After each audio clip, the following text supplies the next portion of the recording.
పొదుపు అనేది భారతీయుడి జీన్స్‌లోనే ఉంది. ప్రపంచ దేశాల్లో ఆ పొదుపుకి సంబంధించినటువంటి జీన్స్ తక్కువ. అందులో యూరప్ దేశాల్లో విలాసవంతమైనటువంటి జీవితం. ఇప్పుడు వాళ్ళకి ఓ $10,000 జీతం వచ్చిందనుకోండి. ఆహ్, దాంట్లో ఇల్లు కొనుక్కోవాలనుకున్నటువంటి వాళ్ళు హౌసింగ్ లోన్ తీసుకుంటే అది ఒక యాస్పెక్ట్. అది చాలా తక్కువ మంది. మిగతా వాళ్ళు అద్దెలకే. అంటే ఈ వచ్చిన డబ్బుల్ని ఎంత విలాసవంతం ఖర్చు పెట్టుకోవడానికి అన్నటువంటిది ఉంటది. మన భారతీయులు ఆయా దేశాలకు వెళ్ళాక పొదుపు సంబంధించినటువంటి అలవాట్లు వాళ్ళకి గూడా వచ్చినాయి కొంత. కానీ అంతకుముందు చాలా మొత్తం ఎక్స్‌పెండిచర్‌కే ఉంటది. ఇప్పటికి గూడా అలాంటి ఎక్స్‌పెండిచర్ రూట్‌లోనే ఉంటది. ఇదంతా ఎందుకు చెప్పాల్సొస్తుందంటే, భారతదేశం నుండి బ్రిటన్ వెళ్లి సెటిల్ అయినటువంటి పాత తరం వాళ్ళు ఆహ్, అక్కడ కొన్నటువంటిది. బ్రిటన్ పౌరుల కంటే గూడా మన వాళ్ళకే బ్రిటన్‌లో ఆస్తులు ఎక్కువున్నాయట.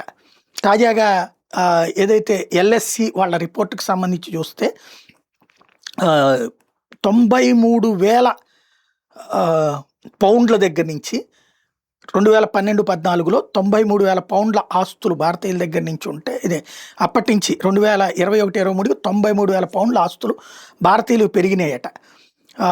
ఏదైతే ఓవరాల్‌గా బ్రిటన్‌లో ఉన్నటువంటి టోటల్‌గా ఆస్తుల్లో అత్యధికం భారతీయుల చేతుల్లో ఉన్నాయి.